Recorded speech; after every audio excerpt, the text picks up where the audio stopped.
The City of Angels is black and gold. You are listening to the Heart of LAFC podcast. And now, Joseph Zacher.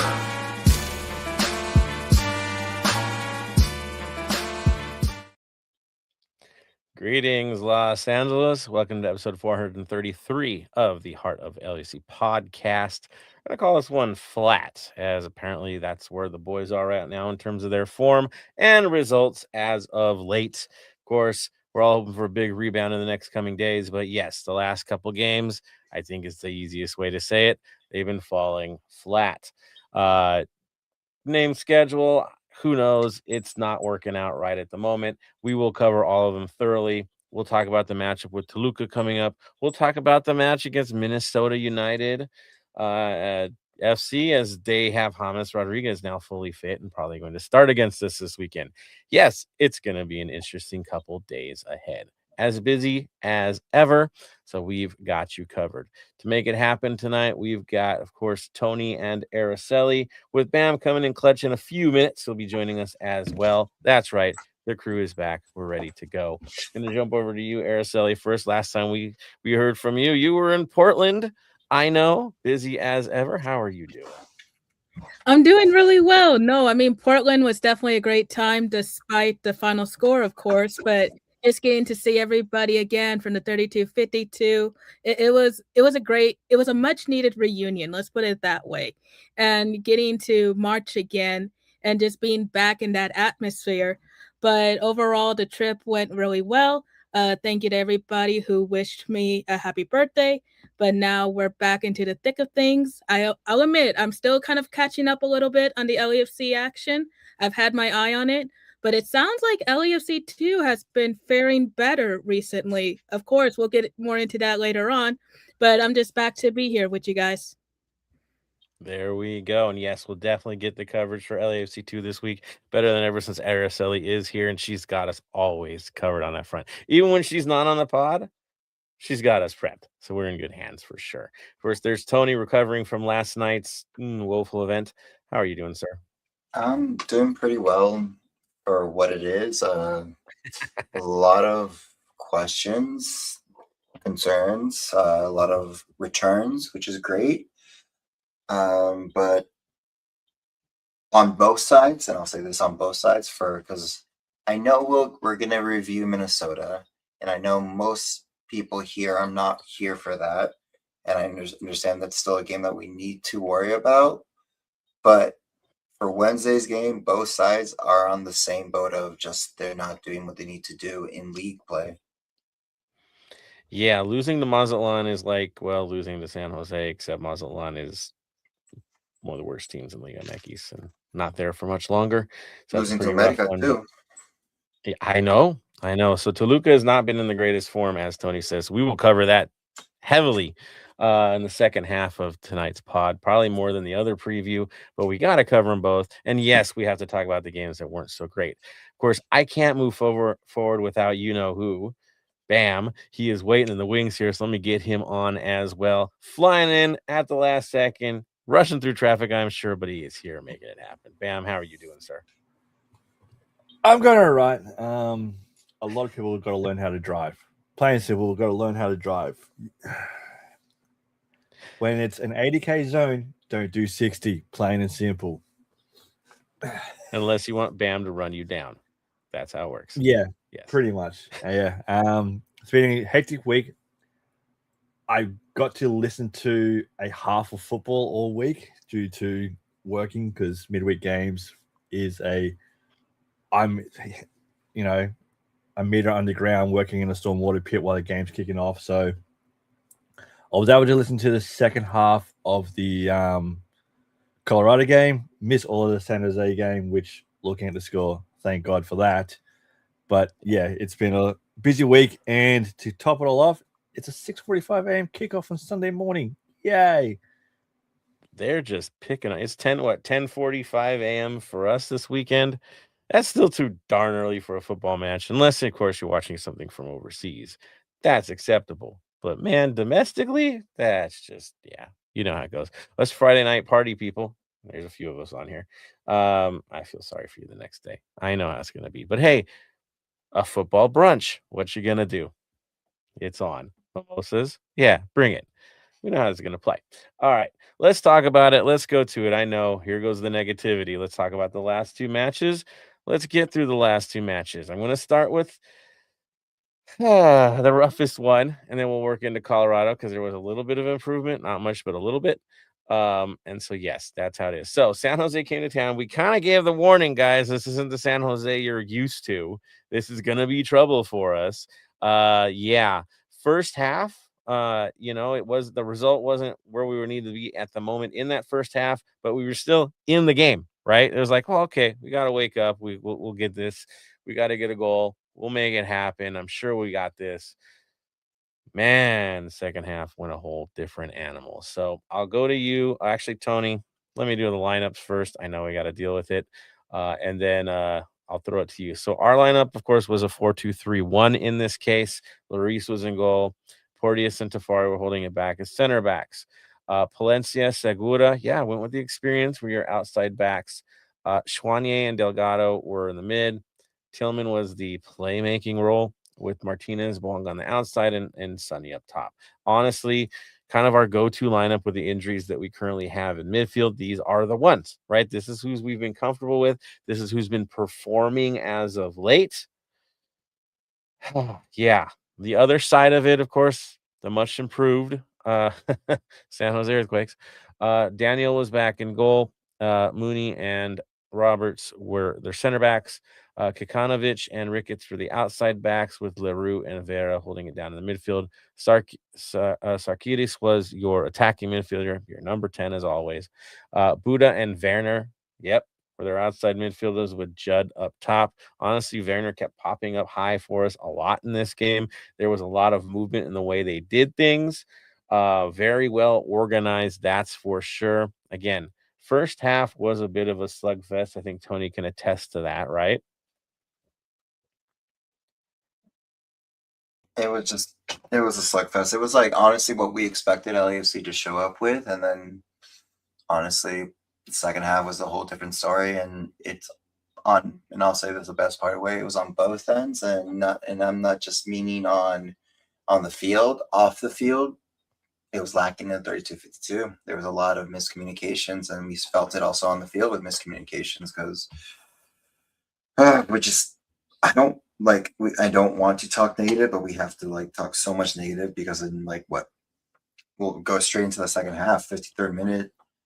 Weiner finds Bodua to score the first goal. Not even 3 minutes later, Weimer gets his goal for his assist, and then unfortunately an own goal by Ryan Porteous, and that's the only time after he got a yellow. So it's just like, all right, so this is what we're doing. We make the substitution. Schottenberg comes in, Abobisi comes in, Hollington comes in, and nothing really happened. And the only time we got a goal was San Jose gave us back our own goal with them scoring, and that was about it. Because 80th minute, seriously, my French, Bodos gets a brace, and Palencia comes out, Raposo comes in, and that's the end of the day.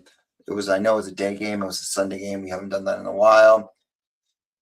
But again, lacking on both ends, on the field, off the field. You can feel it. They're just off rhythm. Nothing was going right for the boys. I know there's travel a lot, and I understand that.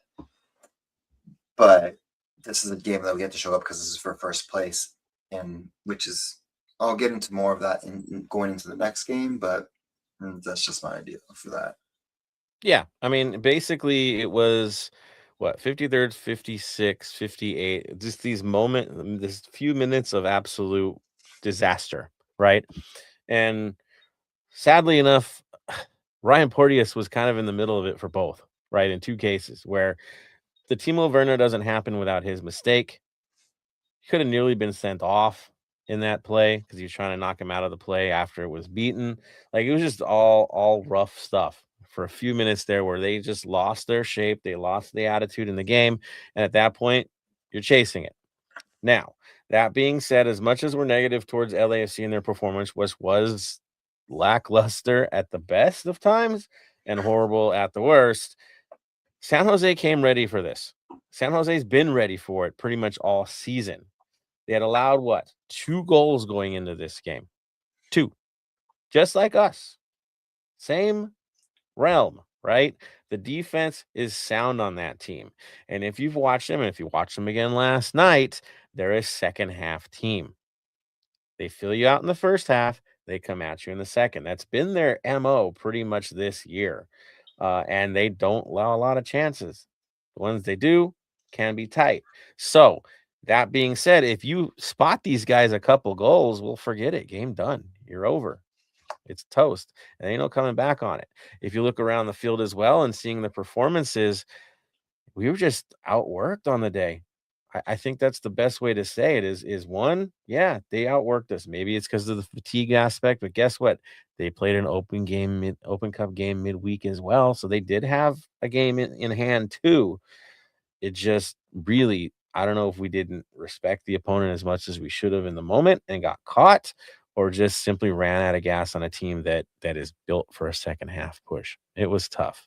Bam, your impressions on the match overall? I mean, I know you've seen the highlights. Rough, right? Rough is an understatement, to say the least. I'm glad that game is now behind us. It was our worst performance in a while, which a one-off I'll take as a one-off worst performance. That's okay, especially with the amount of games going on at the moment where, yes, people can go, oh, but, the professionals, the athletes are like, yeah, that's all well and good, but there is a time and place for them to get tired, in which it showed during that match with those little mistakes and all that. Was the next game any better? Yes and no, but we'll get into that a bit later on. All I can say with the next game is at least it was back to clean sheets. Yeah, right. I mean, so you dropped 4 against San Jose, who's now proving to probably be the best team in the West at the moment, at least the most informed team at the moment. We're seeing this now. We learned the hard way. Vancouver learned the hard way, and Austin lost really bad last night. So, yeah, we got bulldozed. Now we move over to Colorado, and you're like, well, cool. We need to bounce back against Colorado. The vibe wasn't right, but hey, we got to do something about it.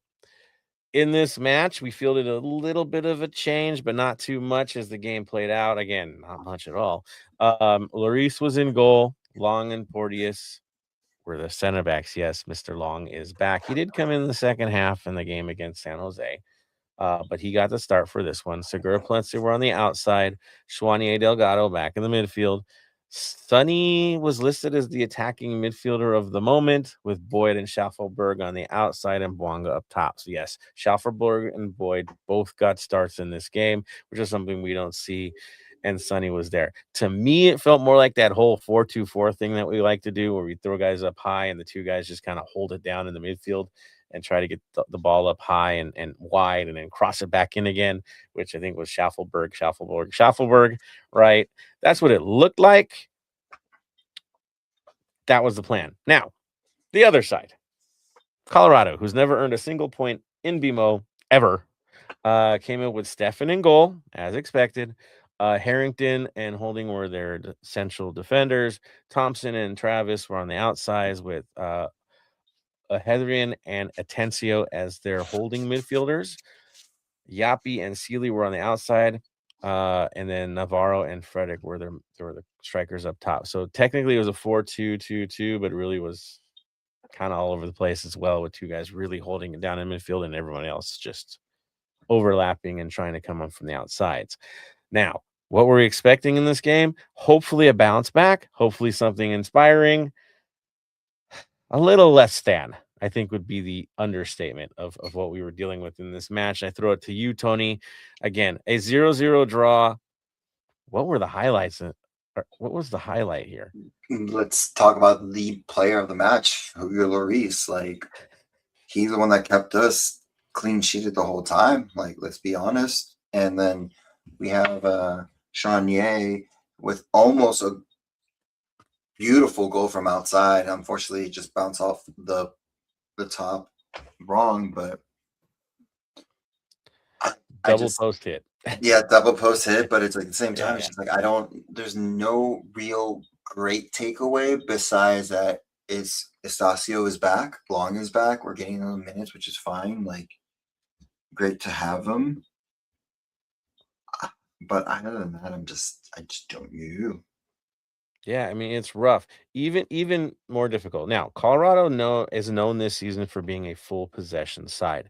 They simply hold the ball and look for their opportunities, which I look like we were fine with doing. We'll just catch them on the counters, but the counters were ineffective. They held 72% possession in this game, 27% for LAFC. I don't know if I've seen it that low. That was pretty rough. So they had the ball. We were waiting for the moments. Well, that's great. You know how many shots on goal we had for this game outside of the post, which of course doesn't count as a shot on goal? 0. 0 shots on goal for an entire match. Another thing that I'm not used to ever seeing from LAFC. A little strange there too, but that is the reality of it. The other side wasn't that much greater. I mean, they had 2 shots on goal, I guess, 6 shot attempts. It looked rough. It was rough. Again, we had our chances. There were plays where Schaffelberg and a couple others could have served the ball a little bit better and done a little bit better, but just the execution wasn't there. And yes, Lloris bailed us out in this game again and again and again. There was one deflection play that could have been bad news, but we got through it. Ended up with a 0-0 draw. Tony, you're giving your impressions on it, your thoughts overall on this one. I know the clean sheet's there, but what can we take from it as a positive at least? We have more reinforcements for Toluca coming up.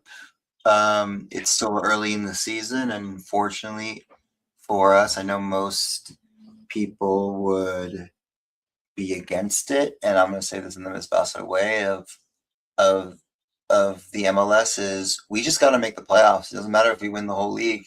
It's not like this battle in Premier League for first place where you have to be top team. We just got to make the playoffs and go forward. So that's the great thing about it. Yes, it's bad, but again, we're playing 2 tournaments, and I know right now I'd rather drop a little bit of points, go and win the big tournament that we're in right now. But again, losing points to not even a great team like Colorado's okay. Like, don't get me wrong about that, but honestly, like, it was for the taking. Yeah, it was for the taking.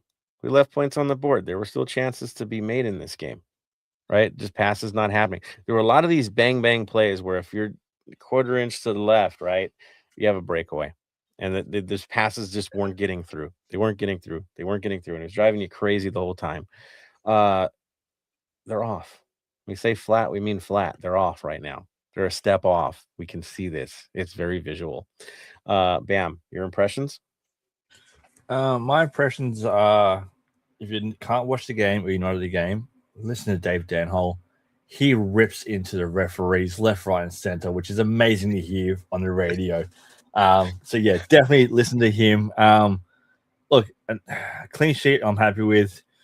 It is against Colorado, who before this game were 4 wins, 4 losses. So they're better than they have been, but they're not great at the same time. Good seeing players get up and about, coming back from injury, which is good to see, getting them some minutes and all that kind of stuff. But knowing what we know over these last 2 games, my starting lineup for this week is going to be interesting for you guys. Which suggests maybe Bouanga limits the minutes because he's not going to feature in the game after. Who knows?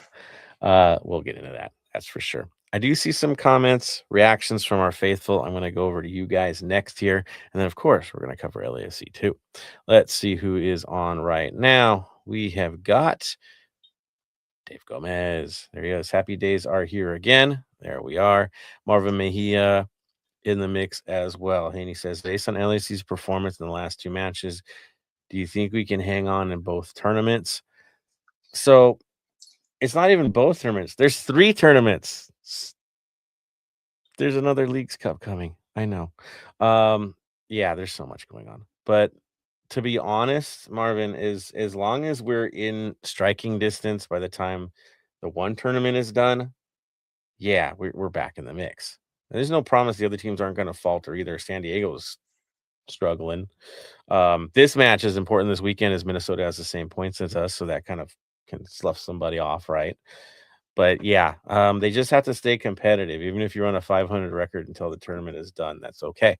Because it's MLS. They don't get too far ahead. They really don't. So yeah, quality wise, again, San Jose is getting wild, but again, it's San Jose. Like I can't help but think that this crew's not that used to the long run, and things get tight in MLS towards the end. In terms of Toluca, yeah, we'll cover that in a few minutes, but questions are there, that's for sure. Dave says, hard to do anything when you don't have the ball, especially true when you don't cherish the possession you have. I mean, how many wasted counterattacks in this last game? I ran out of fingers to count them. It's that, yeah, it was one of those days for sure. Too many of those days lately, but yeah, definitely. Marvin says, do you guys think LAC should purchase Stefan Eustachio from Porto? And should we keep Tyler Boyd at the end of the season? So the easy one is Boyd. Case is still out for him. He has to prove it. He's just back getting into this with us, right? So we don't know yet with Boyd. Wait on that one for sure. Steven Eustachio is going to cost us a lot of money if we're going to buy him. A lot. So I'm not sure where that's going to go, but with the injury and all that, it makes it more interesting. That's why I throw it to Bam. Your thoughts, man? So I've just checking up on transfer market at the moment. He has 1 year. His contract at Porto ends in June, end of June 2027. So he's got a year and a little bit left on that contract. He's due to leave here in June, at the end of June. So we've got him for another month and a little bit. The injuries brought him down a little bit, but going by transfer market, his estimated market value is around 7 million euros. Yep. So that's what? That's 7 million US? Maybe six. A little less these days. Yeah. Yeah, so 5 million. Yeah. For me, as a 29-year-old who is coming off an injury, I think if we can see that there is an option to buy, and if we can get him for that 6 million, I think it would be a smart buy to get. I think he changes our midfield completely. When he's in the game, we're a different team. Look at the Miami match. That was like the greatest example of it. When he's in the lineup, we're a different side. It showed. He stands out. So do I want him on my team? Yeah. He's also going to probably feature in the World Cup this summer. I think he will get that spot with Canada as long as he gets more minutes with us right now. So that too. Right? Yes. You look at it, because we've got the option to buy. If we buy him now for, say, 6-7 million, who says in a year's time we're not going to sell him off to another team in Europe? I think looking at he's coming to the World Cup, even if we don't get rid of him after it, to me he is worth 6-7 million US. Yeah. The other problem is if you wait till after the World Cup, his value is going to skyrocket. Because a lot aren't that familiar with him. And the World Cup, as everyone knows, everybody gets, if they've played decent in that tournament, their value just explodes. Even on guys that would normally just be pretty average in deals, there's a bump after the World Cup.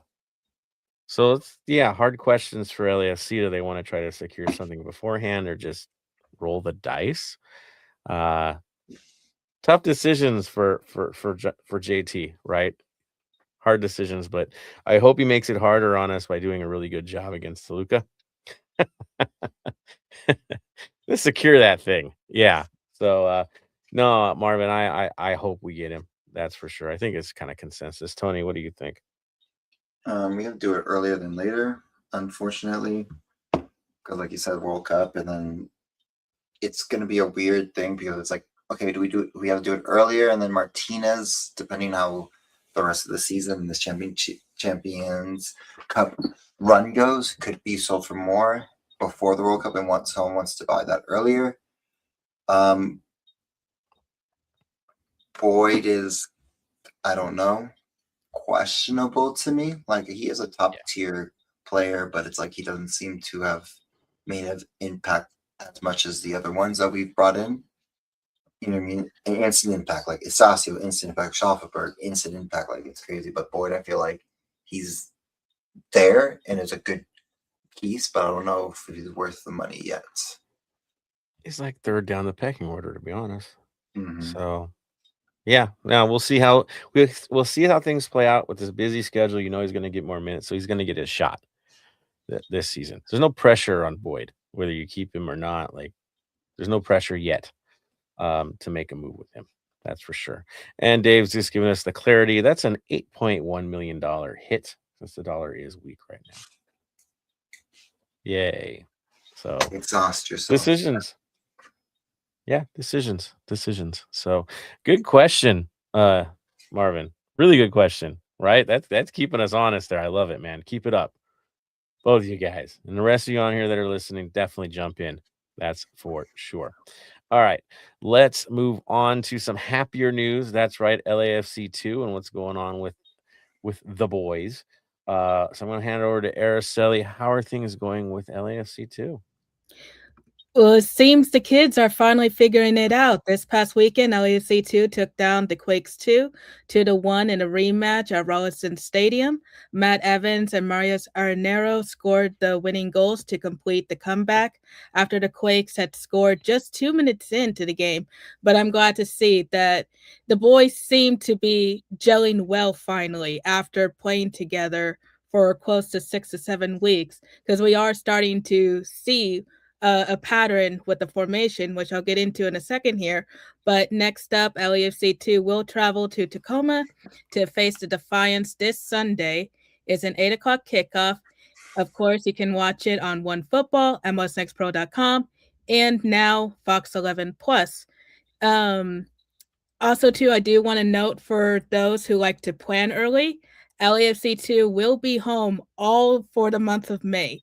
All 4 matches, they're all 7 o'clock kickoff, so plenty of chances to go see them. You know, the boys, they always appreciate the support.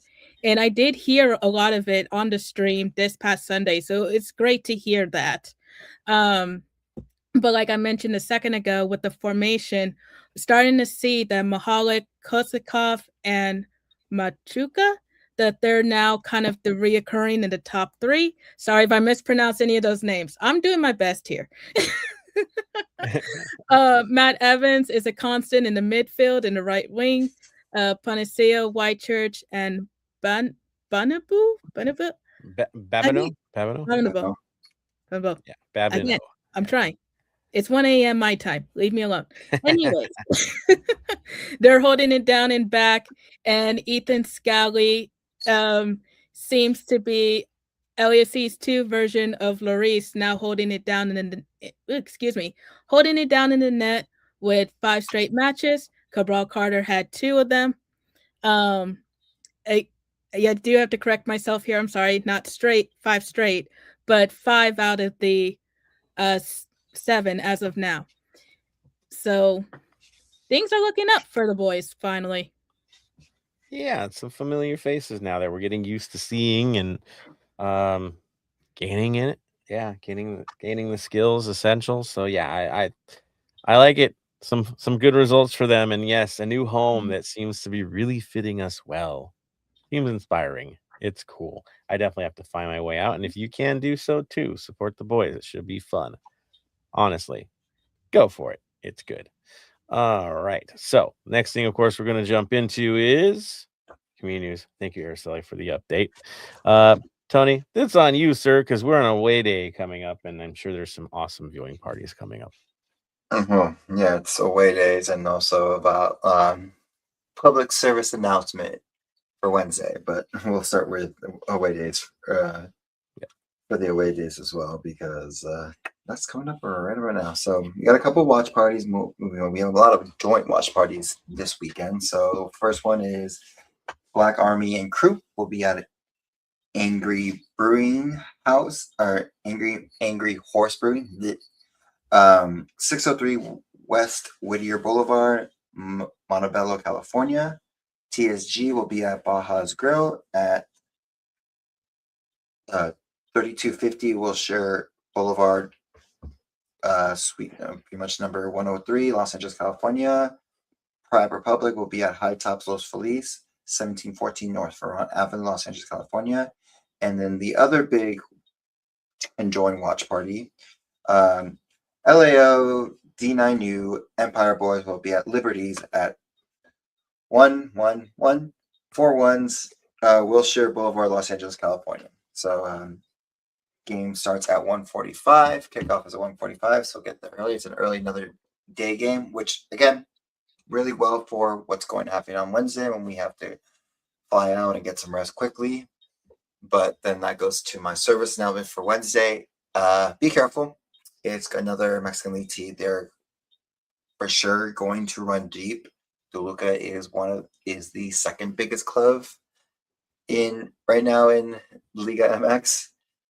First being my club, third being the other club I don't care about. They're currently first place. What? Hi, Mario.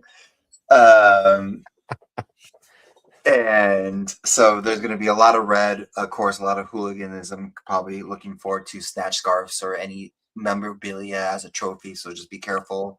If you can afford the parking, do so just to be safe. But just also remember to travel in groups just to be safe for this one on Wednesday. Yeah, not your scarves. Those who know. Tie them up. Be smart about it. Don't get stuck. Travel in pairs at the minimum, maybe more than that. But yes, definitely don't get caught out alone in the moment. Again, Toluca's got a lot of swagger. Yes, they've had some bad runs as of late, but this is your double champion, right? Back to backs. They have a reason to be confident. A real good reason to be confident. They also thrashed Carson. Yeah, that happened. So yeah, I expect them to be a bit bullish. The last promotions they had for taking over Carson were pretty entertaining. Those who saw the media for that, they're going to return the favor for this one as well. So get ready for it. I think they really play up the whole welcome to hell kind of vibe too, right, Tony? Like they kind of like being little devils. Well, that is they are called the Diablos, so for a reason. Yes, Yeah. for a reason, guys. So it should be fun. It should be crazy, but at least be smart about your movements and get in the stadium as early as you can because it's going to be packed. It's going to get nuts. So there's that for community news. That, of course, is how it rolls.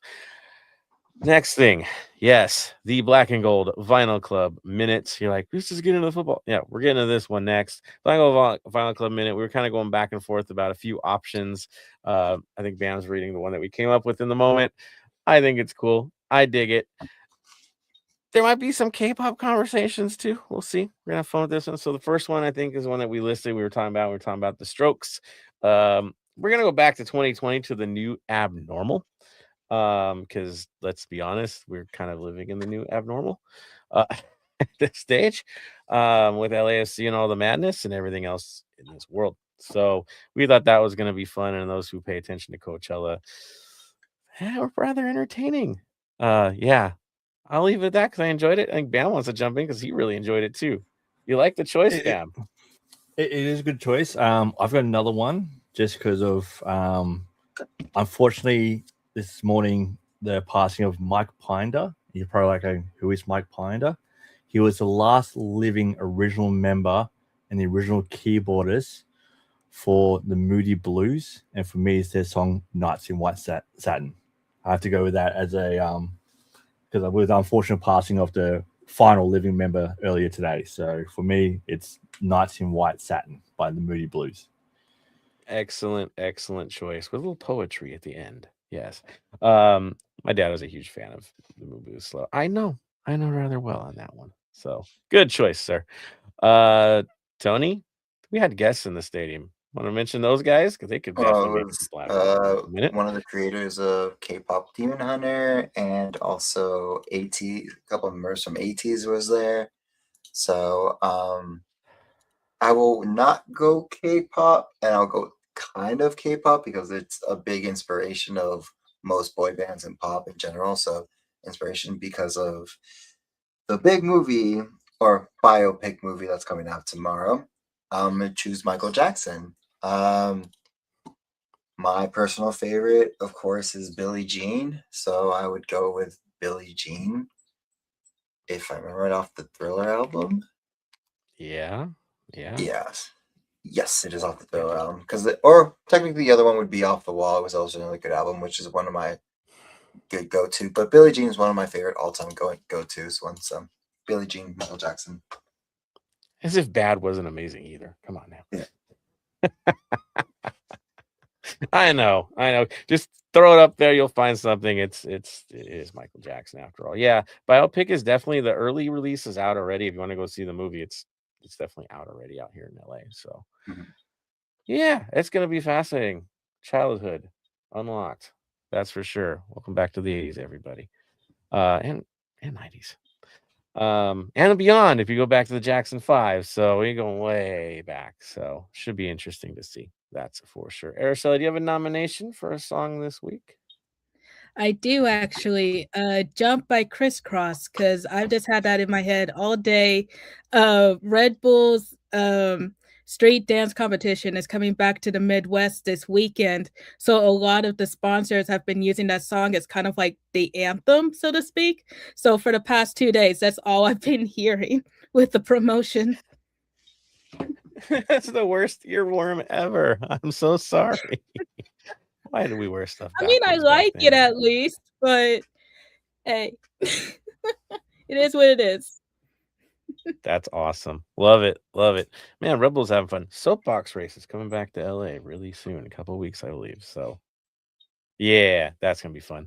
So there you go. Well said, everybody. We've got a lot for the list. Tony's gonna be busy adding to that, that's for sure. So on a happy note, let's get back into the football side of things. Yes. So jumping right into Minnesota United FC on the road against a now healthy James Rodriguez. He's had an eventful few weeks, I'd say, after signing for Minnesota, where health has been an issue. But he did come in late in their last game. So now we're hearing that, yes, he will probably feature against LAFC, even possibly start. So there's one name that we all know from Minnesota United FC. Let's talk about it as well. So guess what? Y'all know our record is 5-2-2 with 17 points. Shocker. Same record for Minnesota United FC. That's right. 5-2-2, 17 points. Last 5 games, though, we've played against them. I think we only lost, one of these guys, but they are back. They are ready. They're not going to be someone to push over. That is for sure. Kelvin Yeboah has already got 5 goals this year. That's right. So they are producing. That's good for them, I guess. And so, yes, there are issues there to deal with. Now, last game they played Dallas. They won 1-0. 31st minute getting the goal. It could have been more for them, to be honest with you. It was at Dallas. I know Dallas is struggling, but they get the results. That's what matters most. Game before that, I believe they that's the ones to really worry about. Now, what do they play with? 3-4-2-1. That's what they play with. Yeboah, of course, is the guy up top, set up by Shankale and Pereira behind him. Midfield is held down by Jean and Triantis, with Duncan and Markanich on the outside. They use the 3 center backs with Romero, Dugan, and Diaz, and then Calendar in goal was for the last one. Yeah, that is what we've got for them. I don't expect it to be any different, except that maybe James is now going to be somewhere filled in into this. Maybe formation change because of him to make accommodations, but they really like going on for those wings. They know how we play, so I would expect counterplay from them as well. It's going to get interesting. They do also, like us, are more than willing to give up possession to use that counter. So transition team ahead. That is what we're dealing with right now. Bam, your thoughts on Minnesota's season so far? Should be interesting. It will definitely be interesting. So far this season, they have done well. They were pushed to penalties in the Open Cup against Sacramento. They have beaten teams that we should be beating at the same time, and They are still copping goals. Like their goal difference is -2. So, when they do cop goals, they do cop a lot of goals. So going into this game, it's going to be interesting to see what happens. You can't be on your back foot against them, that's for sure. Especially with you look at their last 5 games, it's 4 wins, 1 draw. Yep. The other thing is also historically, how well do we play, Bam, when we go to Minnesota?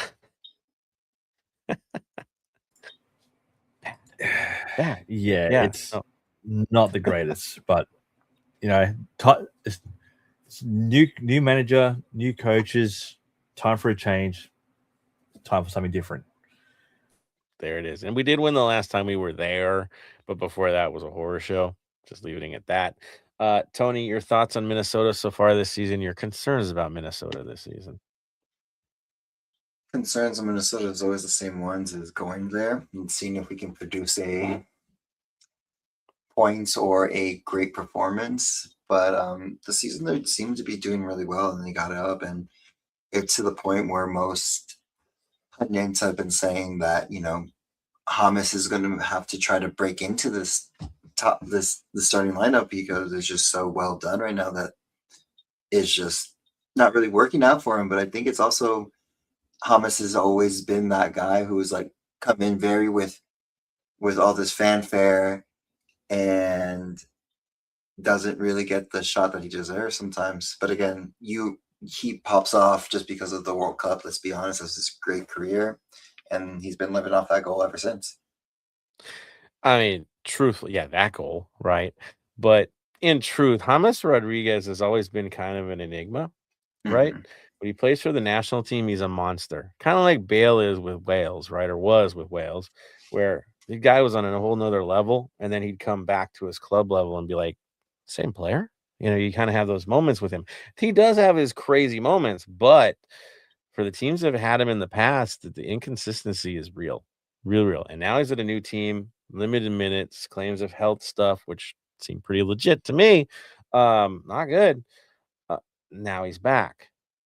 What kind of form is he in? Who knows? But it is kind of a wrench to Minnesota's system right now. It's kind of hard to place him unless he's going to be that super sub in the meantime. Bam, do you think he's a super sub or he's going to get a start this week? I think because Sonny's coming to town, he's going to get a start this week. Just to make the headlines the headlines. MLS is going to MLS, right? There we go. Ed. So, speaking of the MLS vibe, I'm going to go to you, Araceli. I know she's shaking her head. It's cool. I was going to ask, hype MLS-wise about James Rodriguez. Is there a lot of push this weekend, or we're really thinking we're going to get a show from him this week? Oh, I'm sure there's going to be some type of push either way, considering looking at this, that it has the early slot for Fox, 1:45 kickoff for you guys. So I'm sure it's going to be in there in some type of promotion. But the question is, will Sonny be there? Because I know it's kind of traditional in a sense to have him there for those headlines, but he didn't travel to Portland. And with CONCACAF being just days later, it could be a similar situation. Yeah, especially so since Denny Bouanga cannot play against Toluca for the first leg. I know that hurts to say it. So Denny's got house money this weekend. Let's just say that. He doesn't have to worry about getting a rest. He ain't playing midweek, right? There goes Bam. What are you thinking, Bam? No, I will not play him this week. Prepare for the next? No. What would you rather? Would you rather have him miss this week and the first CONCACAF game, or pick up his 5th yellow, which means he misses San Diego next week? Oof. Which he seems to get cards pretty easily these days. Yeah, one more yellow, and he loses it. So for me, I'm resting him this week because giving him the rest for that. Comes back against San Diego. If he cops yellow, then that's fine. But then he's ready to go to Toluca. I'd rather have him. Denny chomping at the bit. Okay. Yeah. Because it comes down to what would you rather? Would you rather have a 2-game break between, or 2 games, a lead-up game, then the Toluca game? It's tough because you also have to figure we need to find our rhythm. When we say flat, we mean flat. The team is flat right now. And you got Toluca coming up. You have a limited lineup, a changed lineup. Should you just practice that lineup this week? Like, what are we going to go with? Your typical run? Make it happen. Again, Eustachio is here. I don't see him starting yet, but I feature he's going to get a lot. Featuring minutes is expected from him. He's got to get used to it. Aaron Long, same story, right? Porteous has been putting in crazy minutes for this side. You got to think he needs a rest too. So that could be something. So let's talk about our lineup. Let's build this lineup. We know Lloris, another one. I would expect him back in goal. I think you just want him to stay hot. I know we've sat him before, but you saw the circus we had before. So maybe he gets to start. Tony, do you think Lloris gets to start this week? Yeah. Minnesota has real grass, right? Modified, I thought. Like Okay. Hybrid. Then I think then she should. I was just like thinking about that because maybe I don't want them to play that, but I think Lloris should get the start, just to keep him in form. Yeah. Let's best be honest. I think we need his leadership desperately right now. Honestly, we got to find some points somewhere. So there's that. All right, outside back situation. Palencia has been on a tear as of late. Segura has been, I wouldn't say struggling, but battling. Does he get the rest? Does he get the move? Araceli, your thoughts on the back line? Who do you see starting for this game? This is a tough one. I know. There's new faces available. Because I'm going with Palencia. I see Porteous. We don't want to play long, or we do want to play long? I don't think play so. long. Ready. He's Play ready. long. He's ready. Keep getting be him ready. in. Yeah, have that pairing. And I guess Segura, because he's been starting the last few matches, right? Every match it seems. At least anything critical. But he has been laboring the last few times. Tony's shaking his head. You taking Segura off, man? What you doing?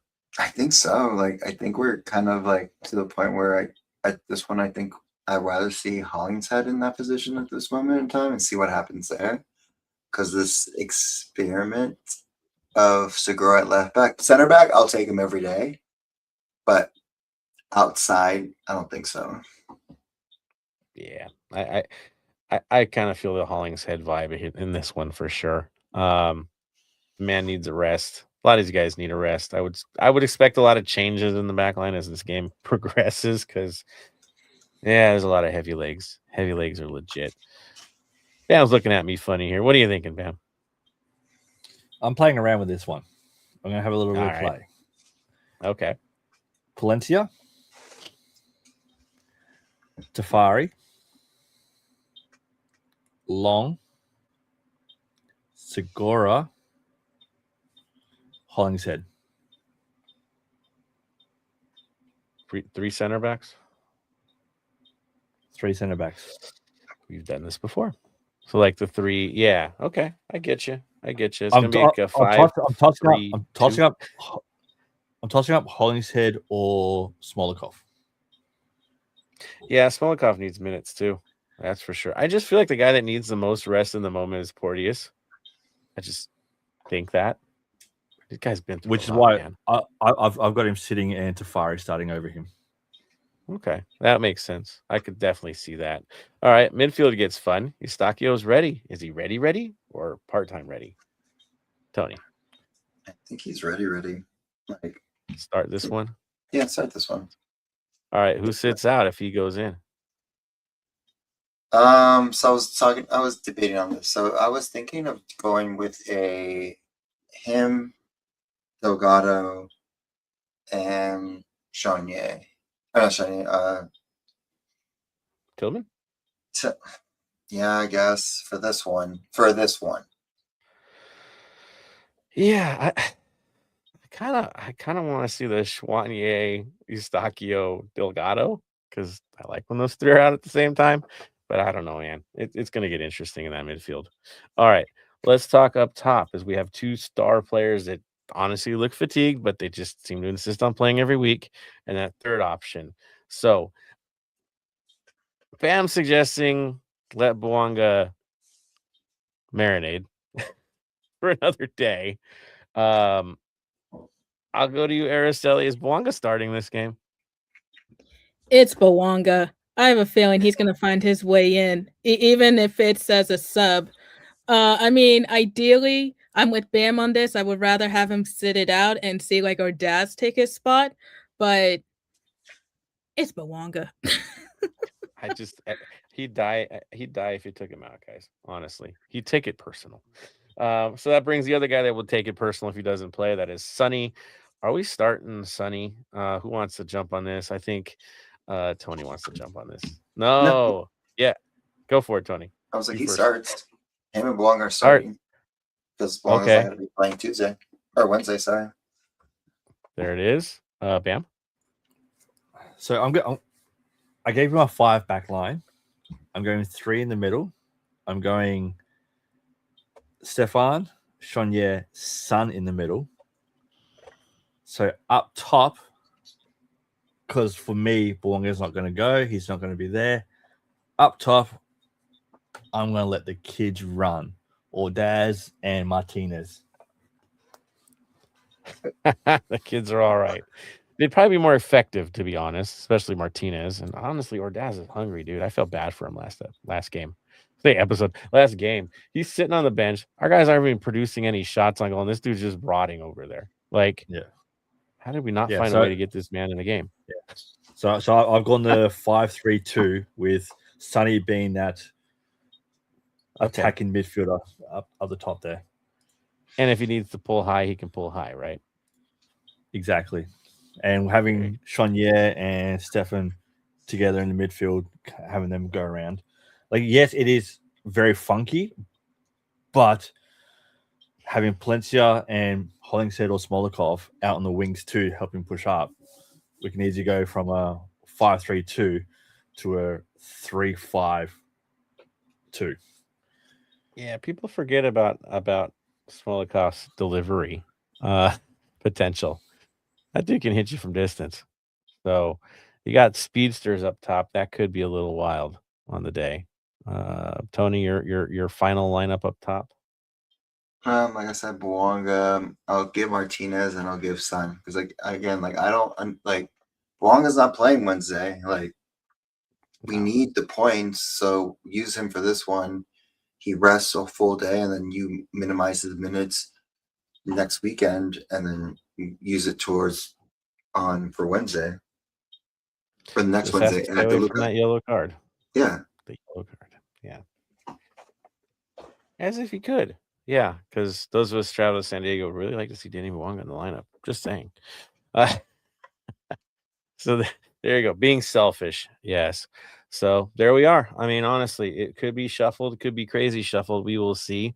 But again, some guys need minutes because they're healthy again and they should get minutes. So I would expect those guys to play. Should be an interesting lineup. That is for sure. I know we spent some time on this, but hey, I think it was worth it because it's an important match. So let's move on to the next one. That's right. CONCACAF semifinal preview. We're in this. Club D, or not even Club D, this is Deportivo Toluca FC. They didn't even go with the club in the front. They're just Deportivo Toluca SC. I know, they're a little different than others. So you were taking them on. We host the first match. They get the second match. Here we go again. On the other side of the bracket, of course, is Nashville and Tigres. I'm happy we're not playing Tigres because I don't want to play those guys. There's a thing there. But yeah, we got Toluca. Never have played them before. We have zero experience against Toluca. Do you remember playing them? I don't remember playing them. Lakes Cup? No, I don't think we have. Go by foot mob. We've never played them. Huh. Yeah, we haven't played these guys. This is new ground for us. And a team led by Mohamed, correct? Am I wrong in that? It's Mohamed, right? Guy that was rumored to be coming to us. Yeah, that.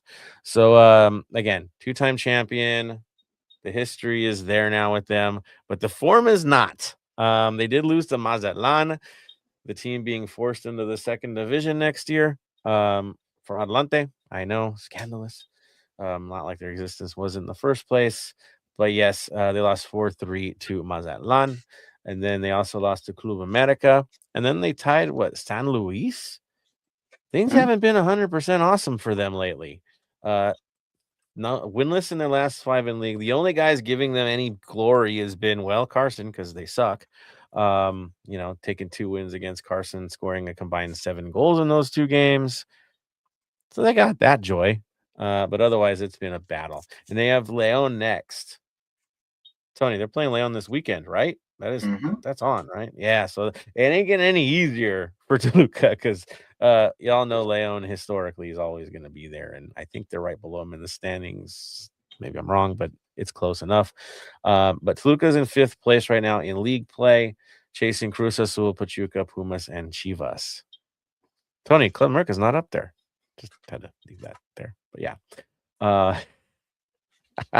Messing with him. 7-6-3 record, 24 goals scored, 15 against. Now, who stands out for them? Well, their leading scorer so far has been Paulinho, 6 goals. Behind them, it's Helinho with 3, and then Briseño with 2. Assist-wise, Ruiz is their setup guy, 2 goals. 2 assists. Gallardo, 2 assists. Paulinho, 2 assists. Yes, he produces. Combined goals and assists for Paulinho, of course, that makes 8. Yes, it's going to be a tough roster for us to deal with. Also, the way they set up can change depending on game, depending on opponent. So against Mazatlan, they came out with a 4-2-3-1 lineup. The game before that was a 5-4-1. Yes, I know. So you could see it. They do change according to opponent. It's the manager that they have. I'm not surprised at all. Last game, they featured Gonzalez in goal, Lopez and Briseño as their center backs, Zaragoza and Isaias as their outside defenders. Arce and Ruiz were their holding midfielders with Diaz as their playmaker. Perez and Vega were on the outsides with Rossi up top. That was the game that they lost to Mazatlan. Marcelo Ruiz ended up with a red card in that game, but that doesn't really apply to us because it's a different competition. So I would expect him to play. Again, house money. He doesn't play the next league match, whatever. He'll be rested for us. Yeah, good luck with that. Against Club America, which they lost 2-1 at Club America. Basically, they went with a 5-4-1, more cautious approach, you could say. Garcia was in goal with Mendez, Zaragoza, and Lopez holding the center back positions. Simon and Gallardo were their outside defenders. Midfield was held down by Castro, Romero. Angulo and Vega were on the outsides, and Paulino was your lone striker up top.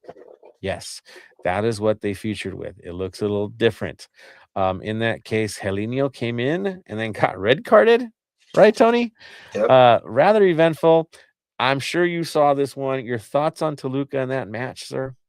It was very odd. Like, it seemed like Toluca's been on like the same skid as we've been. It's been very concerning. Also, I realized we were going to play Toluca later because we play them in Leagues Cup. That's where my thought process was this year. That's where my thought process was. I was like, wait a minute, I thought we already played them, but it's coming up this year. So, but again, we're going against the, as most people know, the bicampeones of this year. So the reigning champions trying to go back again, and it's just they're a really tough team. You saw what they did to Carson. You know what I mean? What a strong team can do to you, and especially with the way they move and how they move the ball is very attacking, and just it's scary at the most point. Yes, I feel like we do have the weapons and stuff to use against them for that, but again, it's going to be a toss-up what's going to happen moving forward and what form we are in and they are in. I mean, you pretty much have to play mistake-free football Mhm. against them. They will crush you if you give them free reign or opportunities. They're also one of these teams that's capable of wanting to play possession when they feel like it or seeding for counters. They're built for it. That's why they drop so many low and play wing backs at times. They match according to their opponent. That's what they normally do. Again, this string of odd games for them is odd. I think it's the easiest way to say it is they're just off right now.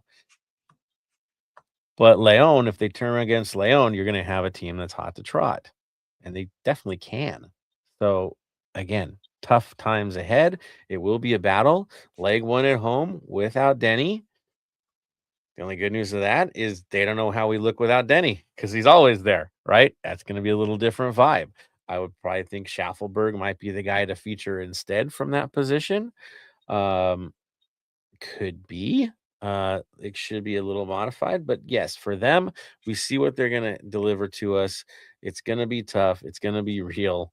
A real tough one, I think. Could be heavy. Now, let's look at us. I think our story, that's the better thing. What are we going to do to accommodate for Denny? What are we going to do to deal with a team like this that can really pour it on to you? How do we feel this lineup? I go to you, Bam, first. 4-3-3 seems to be what we want to do in most of these games. Do you think it would change in this game? I don't think so. Not for this game. Go with familiar, right? I mean, that's pretty much the vibe. Okay. Now that we've mentioned that, Tony, 4-3-3 for you as well? Yeah. Like, that's our best option against this team. So I'm going to go with that one. Yeah. All right. Araceli in agreement? Ditto. There we go. Yeah, I think we're all in agreement. So, Bam, I go to you first. We've talked about the movement in defense, and we always want to start there. It's worked against Cruz Azul. Do you think the same lineup against Cruz Azul is going to show up here as well? I do. For the defense, I'm going to go with Porteous, Teferi, Palencia, and Segura. I think if we do rest a couple of them this weekend, then it is so they can play this game. They get the start. I think that makes sense.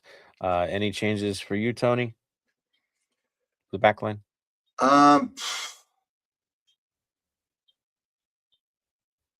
Depending on the conditions, I would put Long, Tefari, Palencia, and Hollington would be mine. So the options are there. Okay. Mm-hmm. Now we go to midfield. I know. It's probably the hardest thing to think of at this moment now that Eustachio's healthy and ready to go again. Does that shift things up? So, Araceli, I go to you on this one for your midfield situation. I figured Delgado is the starter, right? He's going to be in there. Who's with him in that midfield? I see him with Chanier and maybe Martinez. Eustachio, is that how you pronounce it?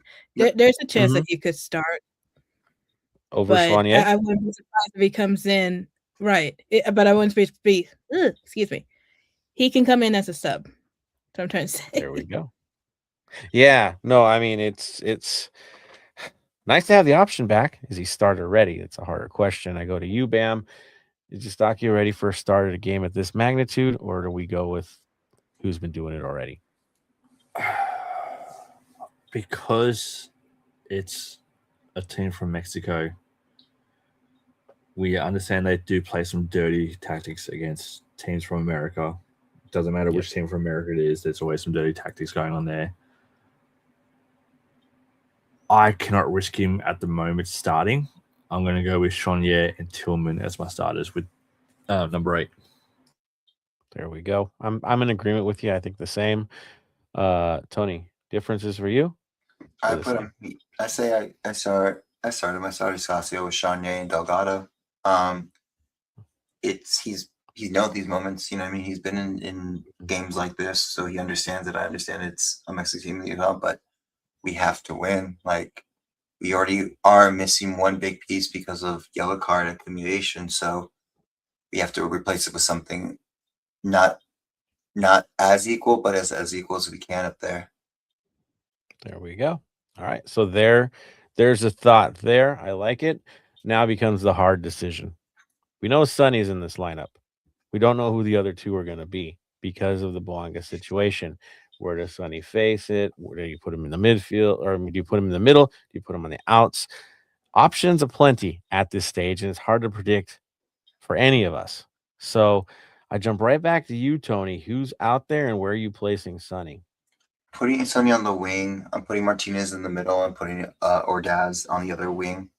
Because with Sonny being a wing player, we already have that in Bouanga, so he's had to shift in the middle. With Bouanga being out, we can fully utilize Sonny's wing potential. Doesn't have the step as he used to have, but it gives him more options, and it will open up the middle more for Martinez and Ordaz to maybe pick up the slack there.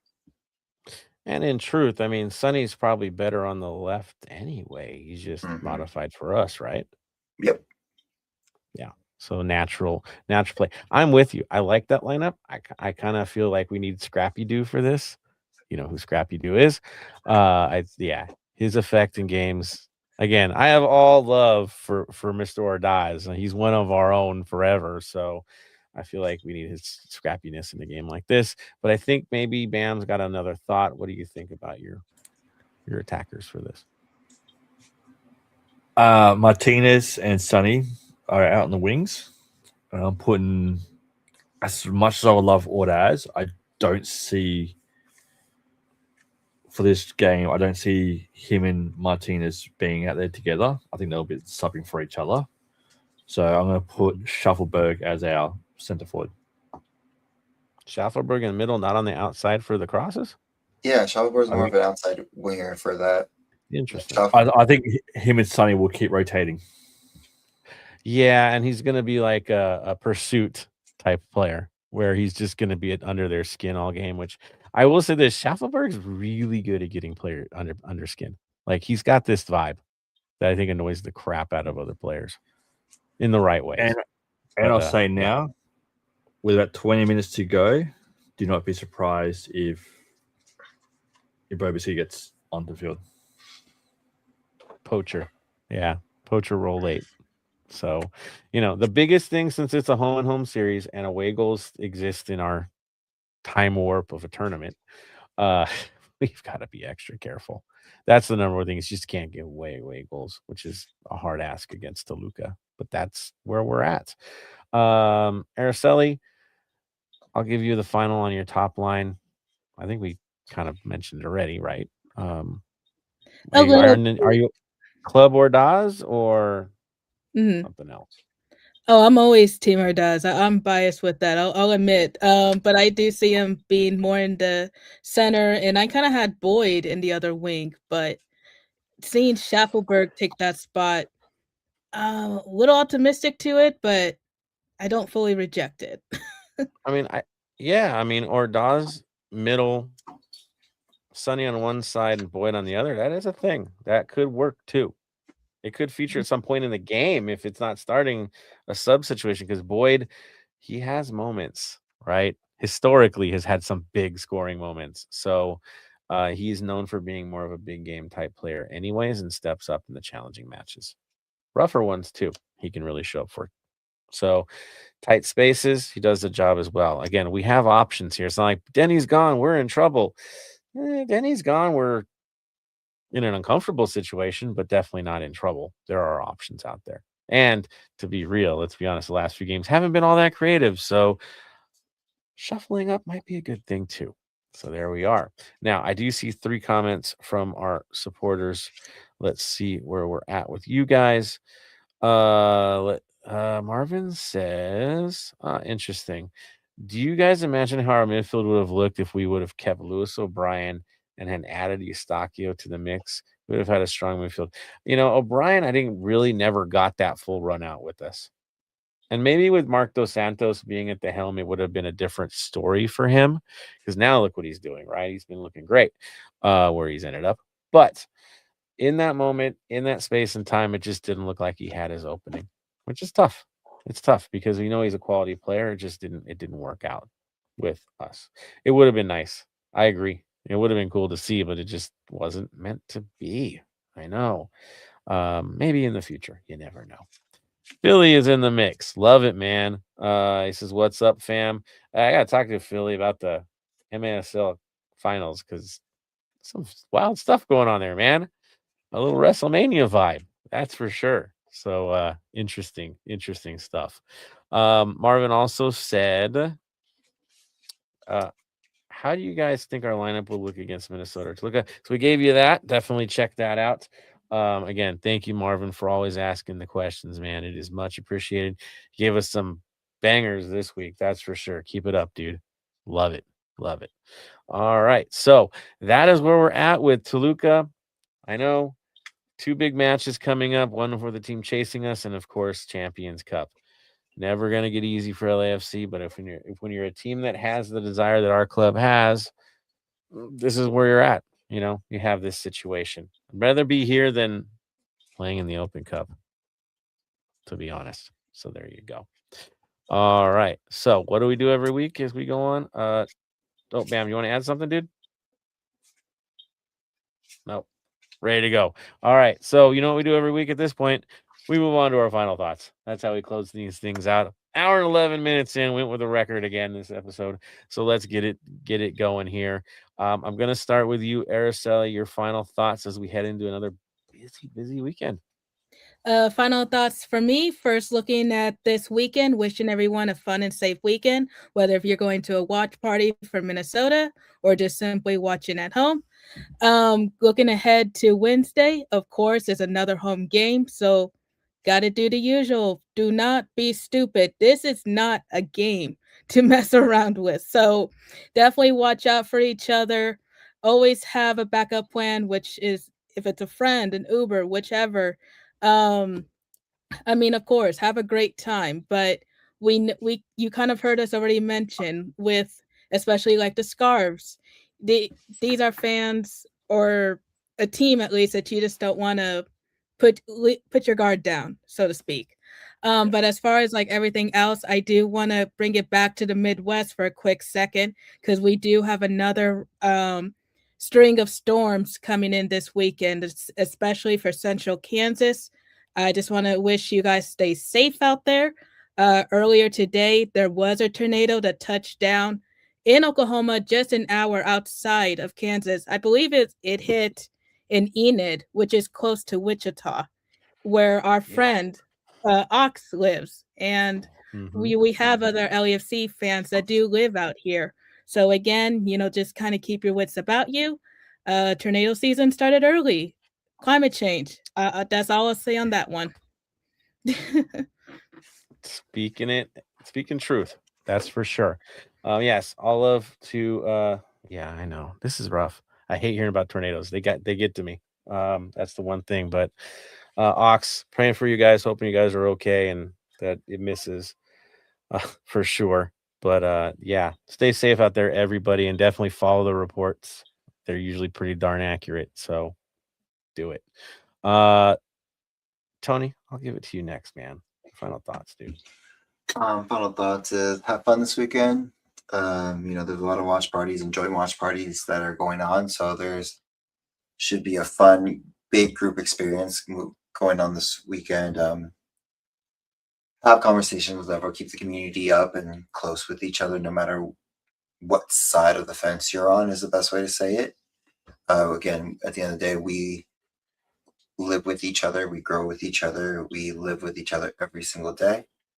And then for Toluca, let's have fun out there, be safe, and show out and show their fan base of why it's hard to play in our stadium, even if people try to take over. Which we've held our own. We definitely held our own. So we'll need to do it again and be on our best to make it happen. Well said, sir. All right, Bam, your final thoughts. Final thoughts. This weekend, so the 25th of April, is a very special day for Australians, New Zealanders, and all of us that have fought in wars and all that. It's Anzac Day for us, so I'm going to try and get up early tomorrow, maybe hit a dawn service, but I will definitely take a moment to thank everyone that has fought in a war, those who have died in a war and all that. Anzac Day is a day, it's on the day that the first time that the Gallipoli landings happened. If you want to look up excuse my language, a total fuck up of a military operation, look up the Gallipoli campaign. That was, many lives were lost during that campaign when the Australian New Zealanders tried to take Turkey from the Black Sea. But yeah, it's a very, very special day for all of us in Australia. A lot of us sit there, remember everyone that's died in wars and all that kind of stuff, which will lead me on to my next bit, which I'll always say is your mental health matters.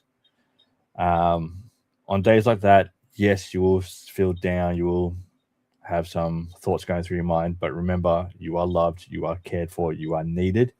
If you do need help, especially in the LA area, you can get help now. You can call the 24/7 helpline on 800-854-7771. Or if you don't feel like physically talking, you can text to 988 and someone will help you. Well said. Thank you for doing that, as every episode he does. Follow through, call, check in.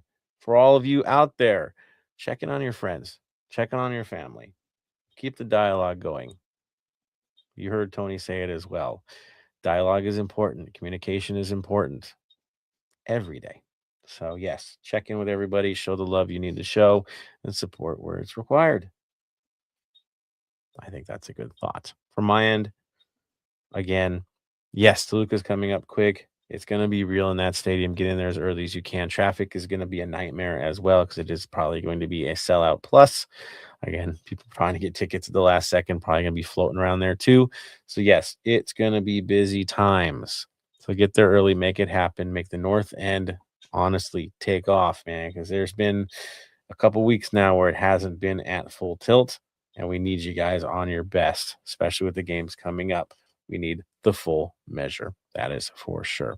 Enjoy the watch parties this weekend as well, and we will see you guys very, very soon after the leg one against Toluca. That's where you're going to hear us next Thursday, as we always do. On that note, of course, the word of the day, the final word.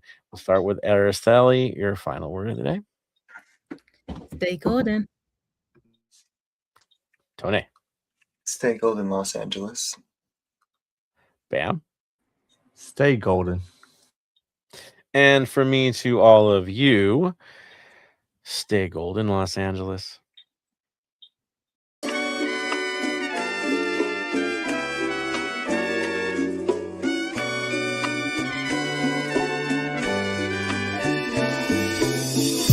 Thank you for listening to the Heart of LAFC. Make sure to leave us a rating and review on iTunes or Stitcher. Shoulder to shoulder, the black and gold is taking over.